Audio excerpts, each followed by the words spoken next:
Would you rather give up a real tree or give up a fireplace? Oh, I would give up a fireplace 100%. You don't need fireplaces in Texas. I think they actually pull heat out of your house. What's up, College Station? I'm Grace Hollowell, and today I'm joined by Stu the Fire Guy from the College Station Fire Department. Hi. Good morning. Welcome to the show. Thank you. It's been a while since we've had you on, and we're going to talk about some holiday fire safety tips today. Okay. I know it is kind of an unpredictable weather season here in College Station right now. So some of those conditions can pose a risk for fires, especially when there's wind. But we're also going to cover how you got into becoming a firefighter and a lot of great things. So to kick things off, tell us a little bit about yourself and what you do. At the fire department, my title is accreditation manager. I also take care of the public information. So I'm the public information officer, meaning that if there's an incident, I go out and I talk about the incident with the news media, or if they want to do an interview about something that the fire department is doing, I'll schedule the interview and do that interview with the news media. That could be KBTX or the Eagle or WTAW or any other news outlet in town. And I also come and do things like this with you to talk about, to pass along information from the fire department. And I also do some recruiting for our department. So we hire usually once a year, and our hiring season is coming up. So I'll do the recruiting, talking to potential applicants, and then guiding them through the application process all the way through till we can make offers. And we were talking a little bit before we started. Your background is in communications. You're an Aggie, and the world of fire, was that something from a young age you always wanted to be a firefighter playing with fire trucks, or did it kind of something you fell into? It's something that I got interested in later on. It wasn't something that I had a dream to do as a young child. Along the way, certain things happened, I think, that guided me here. One day, my dad and I set our house on fire on accident, and the local volunteer fire department came and put it out, and that was a core memory for me. Oh my gosh, yeah, I'm sure. So that happened, and then I had several friends growing up whose fathers were a part of the fire department in Albuquerque and in the Dallas area, and so I grew up interacting with those firefighters, and then later on I talked to them and asked them about the career and what it was like to work at a fire department, and what it was like to for home life and to raise a family if you're on shift as a firefighter and things like that. And so these small things added up. And then towards the end of going to Texas A&M, I decided that I was going to, after college, go to the fire academy at Teeks. And so I enrolled in the EMS academy and the fire academy at Teeks. Awesome. And how does the shift work, for people who aren't familiar, firefighters don't have a regular 9 to 5. So what is the schedule like for y'all? That's right. We don't do a regular 40-hour week or a 9 to 5 schedule. On shift, what we do is called 48-96. So the crew starts at 7 o'clock in the morning, and they work for 48 hours straight until 7 o'clock two mornings later. And then they have 96 hours off. That's 4 days off. And so that averages out to 56 hours a week, but they do it in 48-hour blocks. What that provides is a lot of time to focus on work, and then a lot of times to be away from work, to decompress, to relax, and to focus on family and your hobbies and other things. When you have that 4 days off straight, you can step away from work. It's a good work-life balance for our people, because sometimes work can be very hectic and intense at the fire station, and so it's good to have a nice long break after you've had 48 hours of work to relax, decompress, spend time with your family, pursue your hobby. We have people who are pursuing their college degrees, and so that schedule really works out well for us. Yes, absolutely. And I talk about all the time on the show. I'm a northerner. I'm adjusting to being a Texan, but I have family who work on oil rigs back up north, and it's a similar schedule where it's a high stress, very intense few days of working, always being on, and then you have those days to recuperate and be with your family. And it is really important work that y'all are doing. And the fires are unpredictable. They don't happen at a set schedule. So having that shift work is very important for what you do. So how long have you been in your role? I've been in the role of accreditation manager plus the other duties as assigned for 8 years. Okay, yeah. So coming up on a decade there, Yep. what is a big change that you've seen? I know College Station is not the same today as it was 8 years ago. So what is something that you've noticed that has changed or evolved since you started? A big change since I started working here in my position 8 years ago and then at the department almost 18 years ago is just the growth of the city. Right. And the way it's growing, it's not sprawling out necessarily, but we're filling in those empty spaces that used to be a cow pasture. Right. They're now neighborhoods and schools and HEBs. And Yes. so as that fills in, we become more busy. More people move to town, and the call volume increases. And so that's one of the things I track in my job is the data of the fire department and how many calls we go on, what we do on those calls, how many people we interact with at those calls. And so the biggest change has been the growth of this community. Yes, absolutely. We talk about it all the time. That the growth is a good thing, but it also gives us an opportunity to kind of shift our plans. And what is your favorite thing about your job? I know there's probably a long list of, stories that I'm sure you can share over the last 8 years, but what has been your favorite thing? Whether I'm doing work for accreditation or public information or recruiting, I get to tell the story of the College Station Fire Department. So my favorite thing to do is to tell people about our department and why it's great to work here, or what we're doing on a day-to-day basis, or what we've done and why that's good for this community. So either way, I get to tell the story, and that goes back to my time at A&M when I studied communication. So what I love to do is get out and tell the story about what our people are doing, how we're making a big impact, and how we're going to continue to make a big impact in the future. Yes, and sometimes the work that y'all do, unless you need the fire department as a resident, you don't always see how much y'all do or how many calls that y'all go out on. So it is definitely something that we are always in need of, people to join the fire department. So what does that process look like for somebody who may be considering a career in the fire industry? What are the steps that they need to take? Well, there's two types of fire departments. There's fire departments who just do fire responses, and then there's fire departments that do fire and EMS. We are one that does fire and EMS. So when you call 911 with a medical emergency, you're going to get fire department employees who are paramedics. Almost all of our firefighters are paramedics. If they're not paramedics, it's just because they're not a paramedic yet. So and in Texas, you have to be an EMT basic to be a firefighter. Right. Because when fires happen, people are typically injured. Or when you go to a car wreck with a fire truck to help clean up, people are usually injured.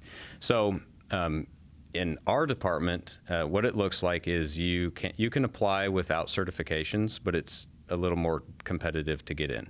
If you're the right person, if you fit the department and we see that you have the potential, we will send you to EMS and fire training. We require that you have some college hours or some military experience, but we will hire people without certifications. A better way to get in to be a more competitive candidate in our process, if you already have one of those certifications, either the fire or the EMS or both, you're a more competitive candidate. So we are going to hire quite a few people this spring because we're trying to hire all the people that we need to staff Fire Station 7. Fire Station 7 on Greens Prairie Road is going to open up in September of 2026. And so we need 24 new firefighters to staff that station. We hired 12 of those 24 last year, and they're working through their training process.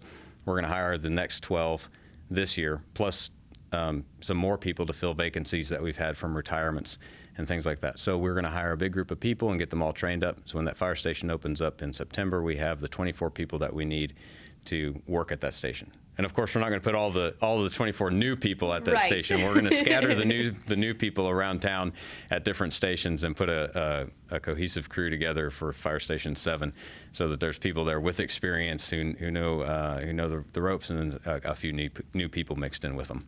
Yes, absolutely. And for the people who might be curious just what it's like to be a firefighter, y'all do different citizen programs as well, correct? We do. We have a Citizens Fire Academy, and that's designed for citizens of around town to come in and experience the work that we do Yes. in the fire department. So we meet once a week, and each week has a new topic. We cover what we do for EMS. We play around in the back of the ambulance. We play with some of the mannequins and dummies that we train on. We send people through some of the training. We do the fire gear. We look at all the fire gear that we wear and all the tools that we use. We have a night where we cut up old wrecked up cars and use the jaws of life. We have a night where we climb the ladder truck, climb the 100-foot ladder at night. So Yes. kind of scary. It ends in a big exercise out at Teeks where we go into a smoky building in the gear and experience what it's like to go into a structure fire. So switching gears a little bit here, for holiday home fire safety, why is Christmas considered one of the more riskier times for fire hazards in the home? We see more fires at home during Christmas time and winter time for two reasons. It's the weather, it's cold, Yeah. and because of decorations. Everyone wants to decorate for Thanksgiving and Christmas and the holidays.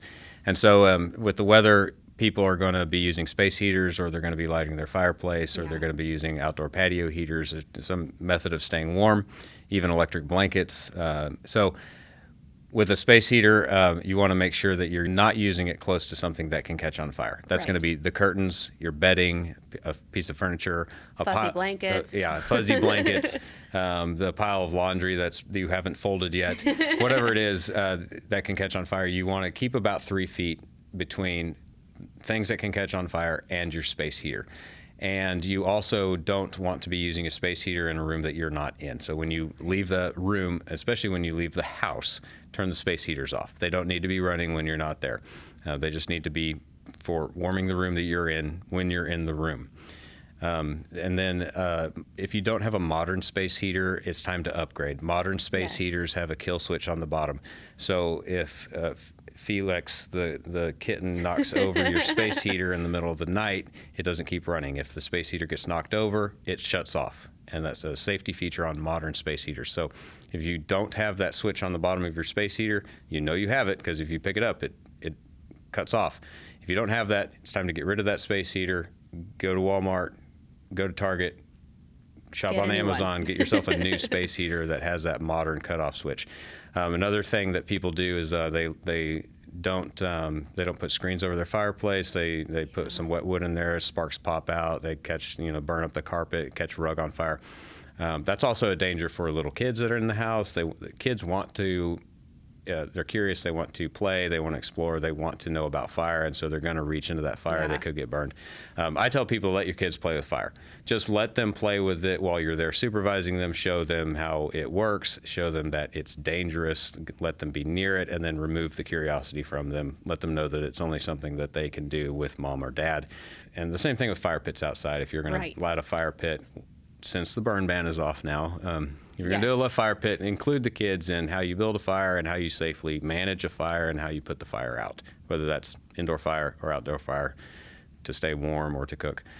So it's really space heaters and fireplaces that are the big danger for cold weather. Now, decorations, what people like to do is have candles Yes. and extension cords running everywhere, and then they don't water their Christmas tree, and it becomes a big fire hazard. Yes. And so with candles, if you're going to use candles and they're going to be real candles with a live Lighted flame. then always blow them out when you leave the house or leave the room. Don't let them burn into the night. People love scented candles, but I recommend using a candle warmer, a wax warmer, to get the scent that you like without the flame. Right. And so otherwise, people decorate with wreaths and garlands and things like that. Those are just like Christmas trees. They're going to dry out. They're going to become a fire hazard. So when you mix the decorations with live fire candles and other things, you get a potential for home fires. Right. Or gas fireplaces. It is, a time that is festive, but also can be potentially dangerous. And you brought up a good point about cats and pets, because sometimes, they don't have the best spatial awareness. And if you have a candle with a flame kind of on the edge of the counter, tails. I know my cats are counter surfers, so they will knock things over. And that is why I do not burn candles anymore, because we have a very curious kitten that any cylindrical glass-shaped object always ends up on the floor. So what should people look for? You said for the space heaters, looking for a newer one with that kill switch on the bottom. But in terms of Christmas decorations, what should people look for to ensure they're safe? For candles, just use artificial candles. Use battery-powered candles. You can even get fancy ones that have timers on them and shut off at certain times, so you're not wearing the battery all the time, or you don't have to walk around and switch them on and switch them off. I recommend those. Artificial trees are nice because, one, you can buy them once and use them year after year. You don't have to remember to water them. You don't have to have someone come over and water them when you're out of town, if you're going to go visit family or friends for the holidays. So artificial trees are nice. They're not a fire hazard. Be careful with your extension cords, running extension cords to different strings of lights and to different decorations. You don't want extension cords to be running underneath rugs or anywhere where they're going to be walked on or rolled on. And then go around, and after the extension cords have been used for a little while, just pick them up and hold them in your hand. If they're hot, they're dangerous. Yes, unplug them. Yes, unplug them. I was running 2 space heaters at the same time on an extension cord the other day at my house, and after about 15 minutes, I thought, you know what, I need to check and see if this is a good idea. I picked up where the 2 heaters were plugged into the cord, and it was very hot, and it was sitting on carpet. Yes. And so I had to reconfigure my space there where I didn't have that situation. I just moved things around where I had each space heater plugged into a separate outlet on opposite sides of the room. So I had just as much heat as I wanted, but nothing was getting hot. Yes, that is a good indicator. If you touch something and it's hot, that could pose a fire risk. Yes. I know a lot of those vintage Christmas lights get very, very hot. Nowadays, they seem to not get so hot, but if you still have, family heirloom decorations that use those old bulbs, definitely check those. So what is a safe way to leave Christmas lights on? Is it safe to leave them on when you leave the house, on your tree, or should you turn them off when you are no longer in the room? You made the point about old strings of lights, and what you're talking about is the old incandescent bulbs. Yes. And so those will heat up. So if you're using old strings of lights with incandescent bulbs on a real Christmas tree, you have the potential for them to overheat. Most new bulbs are going to be LED. And you can find LED bulbs that still have that warm look to them, that more yellow, warm light instead of the bright blue light. And so they look old, but they're not old. And the LED bulbs do not get hot and overheat. So you can run those on an artificial tree or even on a well-watered live tree and leave the house and be fairly confident that you're not going to burn the place to the ground. Yes, I know that I am very much the warm, multicolored lights, iridescent or incandescent. I don't like the look of the LEDs, but my husband is like, we're not using your grandmother's lights from 1962 anymore. I am not going to be responsible for our house burning down.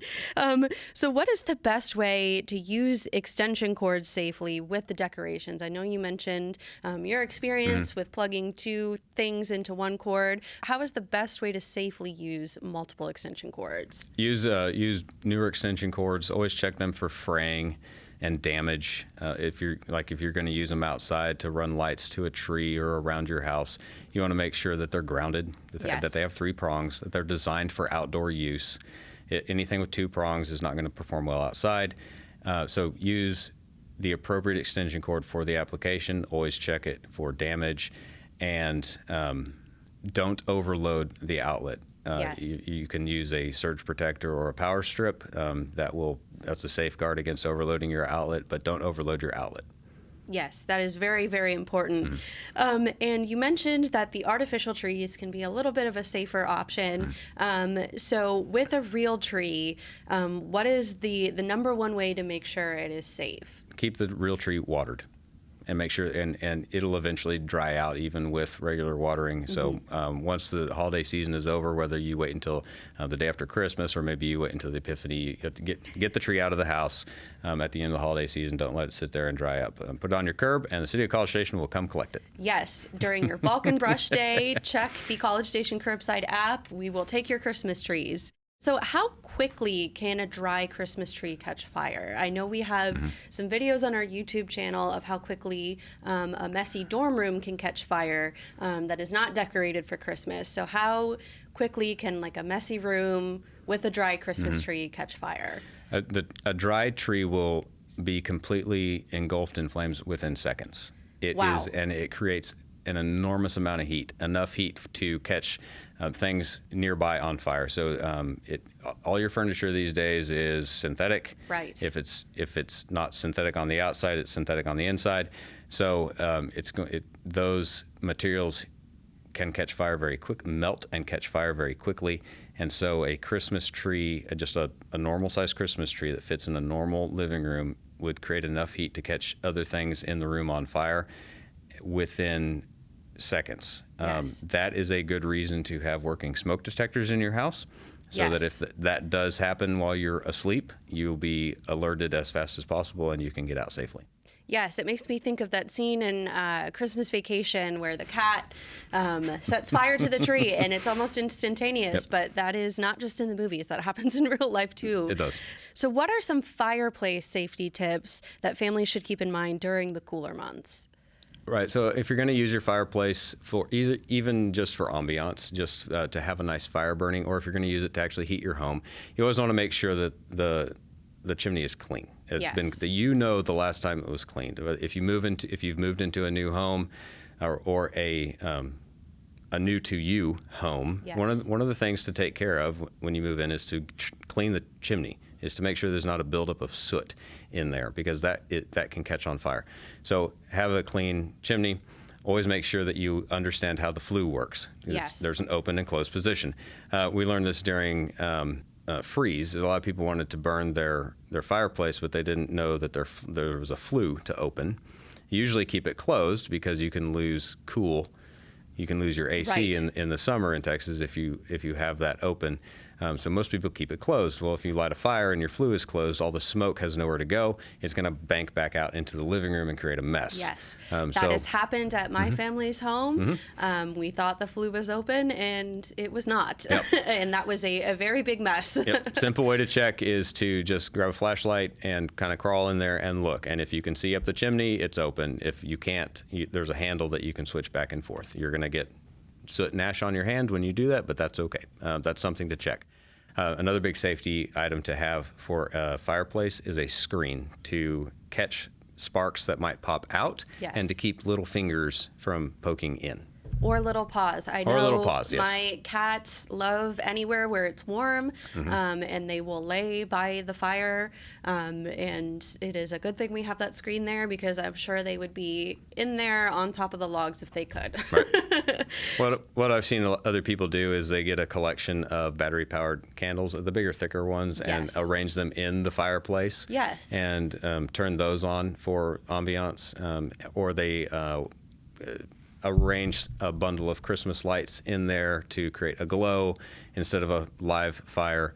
So there's other options besides lighting a fire.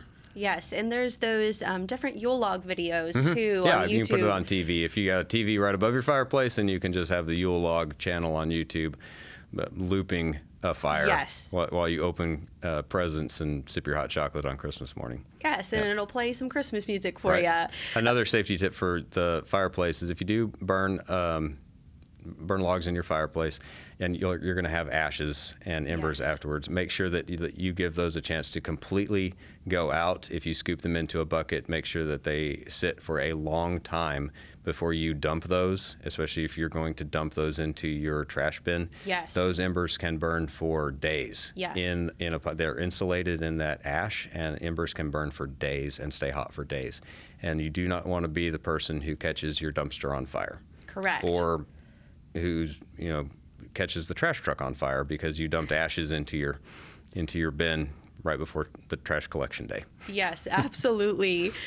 So for cooking safety during the holidays, I know Thanksgiving is a big one for not catching your house on fire by frying your turkey. But does Christmas pose similar risks? Yeah, anytime you've got lots of activity in the kitchen, like Thanksgiving and Christmas, you increase the risk of something going wrong, and not just cooking fires, but also burns Yes. and cut injuries. So we see more burns and cut injuries than we do fires, really, around the holidays. And that's just because there's a lot of people in the kitchen preparing a lot of food for a big meal.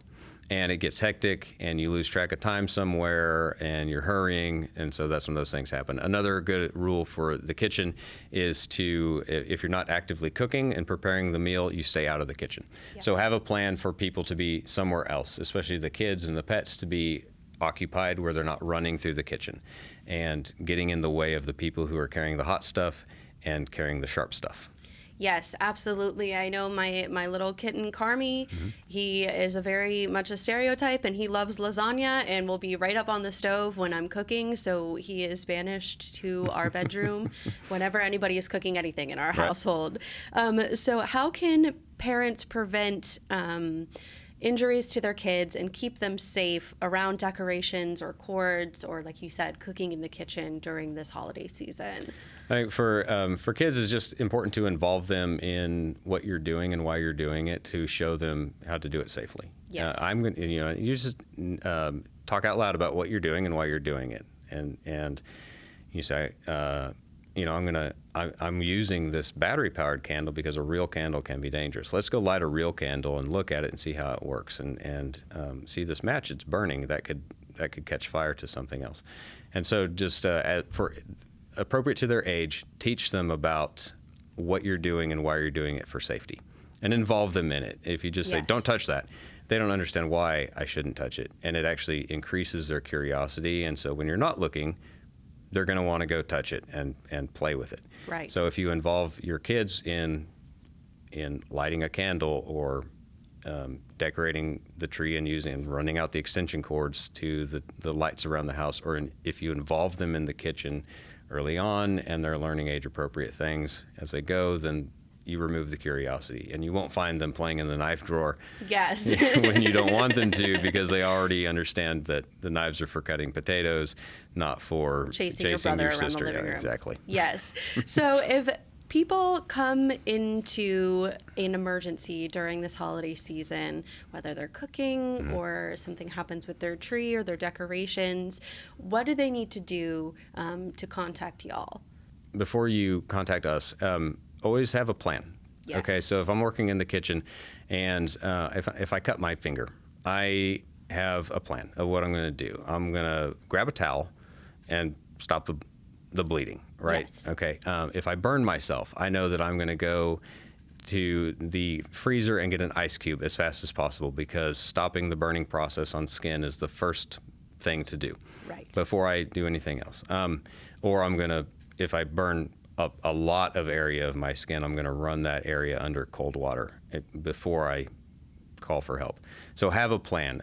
If a pan of food catches on fire on my stovetop, what am I going to do immediately? Okay, Right. Do I have a lid nearby? Do I have some flour I can throw on this? Do I have a fire blanket designed to use in a kitchen that I can put over this fire? If I notice that something is on fire in my oven, what am I going to do immediately? And the answer for that is leave the oven closed. Please, Yes. leave the oven Do not closed. open it. Turn it off and leave it closed. People know to call 911 Right. to get help on the way, but also have a what am I going to do immediately plan. That includes fires. If my smoke detector goes off, what am I going to do immediately? All right, where are my kids and how am I going to get them outside? Or can I put this fire out right now before I call the fire department and have them make sure that it's out? So have a plan of what you can do, because really they call us first responders. The Yes. first responder is the person who notices the problem. Yes. They're the first person that can deal with it. So they need to have a plan of what they can do safely to deal with it. Now, sometimes You leave something on the stove, the doorbell rings, you're excited because you got an Amazon delivery that you've been waiting for 2 days, and so you go to the front door, you get excited about it, you forget about the stove. By the time you get back, the fire is so big, it's out of control. It's out of your control. Right. That's when you call 911 immediately, get people out of the house. But basically what it comes down to is to put a little thought into, what would I do in this situation? If this emergency happened in my house, what would I do? And then bring your kids in on that plan, and so that they understand their role and their responsibility for the emergency. Sometimes their role is just to take directions. Sometimes Yes. it's to find you, or sometimes with an older kid, like a teenager, it might be, hey, I need your help getting the younger kids out. Yes. I need you to remember that we established our mailbox as the meeting point, and remind me that we need to all go there. Yes. So everybody can everyone can be involved in these home emergency plans. Yes, and another important aspect is to review those regularly, not just during Christmas time, because throughout the year it is important to, I know my family growing up, we did fire drills. I mean, you do that at school. We have them here at City Hall Right. from time to time. So regularly upkeeping that plan and refreshing everybody's memories so they know what to do is very, very important. Yeah, and that can be a simple thing as just doing a walkthrough, doing it, hey, Yes. let's pretend the fire alarm went off, somebody make a fire alarm noise, and then you walk through, how am I going to get out of the house? Yes. Where's my nearest exit? Because little kids will tend to think, oh, they taught me at school that I need to jump out my window. Well, you don't necessarily need to jump out of your window Right. when you could crawl to a door, Yes. but practice crawling low, and practice, oh, there might be smoke and I need to stay below that so I don't start coughing, and just walk through the process of who's going to call 911 and where are we going to go once we get outside. It is important to practice. I would also say if you have the opportunity to practice with your kids when they're tired, maybe you've had an event that's kept you out late and you're getting back to the house late, and you know your kids are tired and they're exhausted and they're cranky. That's a time to test them. Hey, do you Yes. remember what we do at the fire? Tell me what we do right now, and make them think, yeah, we got to go meet by the mailbox. That's our meeting point. If they can do that when they're tired, or if you have a day where you've got to get up super early in the morning to go to the airport, or to go to a soccer game in Houston, test them at that point when they're groggy and they're sleepy, because that's when it's going to count. If they can wake up from sleep to Ready to go. I've got to act, can they do it? Yeah. And give them a little bit of that anxiety and create that tension when it's safe, so that Right. if they ever have to do it when it's not safe, they can do it. Yes. And I know for pet owners, know where the pet carriers are. Right. Make sure they are readily accessible. I know for a while we had our cat carriers stored kind of in the back of the closet. They were not easy to get to. And we had Lauren McGrath, our emergency management coordinator, on the show talking about emergency preparedness. And I went home that day and told my husband, like, we got to keep these ready to go, because we are not going to be messing with digging through the closet to find them. And before we leave, where can people find out more information, one more time, about the fire department? Information about the College Station Fire Department is on the website, cstx.gov/fire, and that includes all the information about the department, and especially about how to become a firefighter and join our department if you're looking for a career in the fire department, and information about fire safety and holiday safety and space heater safety and all those kind of safety aspects related to fire. The National Fire Protection Association, NFPA, has a really nice website that shows that has a lot of information and infographics and things like that you can explore with your kids, and they make it very easy to for you as an adult or parent to understand and to be able to pass along to the kids in your life. Yes, absolutely. Well, before we go, we have a fun game of Would You Rather. Oh, dear. It's become kind of a reoccurring segment here on What's Up College Station. Are you ready? Am I ready? This isn't in the notes. Okay, to kick things off, would you rather wear a Santa hat to every fire inspection or decorate the fire truck with lights? Safely, of course. Decorate the fire. Did you say station or truck? truck? Oh, decorate the fire truck with lights. Okay. Sure. Yeah, Santa hats are itchy. Yes. Yeah, Lights they're are the just way terrible. to go. Yeah. Mm-hmm. Would you rather replace your Christmas lights every year or test every outlet in your house? Oh, I would rather test every outlet in my house. Yes. Safe way to go. Okay, yeah. Would you rather give up a real tree or give up a fireplace? Oh, I would give up a fireplace 100%. You don't need fireplaces in Texas. I think they actually pull heat out of your house. Interesting. Right? Yeah. Yeah. And would you rather have a smoke alarm that sings Christmas carols or one that announces when the batteries are low? I would rather have one that announces when the batteries are Okay. low every 10 years.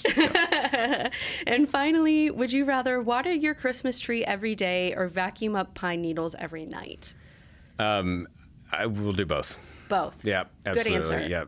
Well, thank you so much for being here today. It was a really fun and interesting episode. One more time, what is the website for people to find out more information about the College Station Fire Department? cstx.gov/fire. Alrighty. And that's what's up.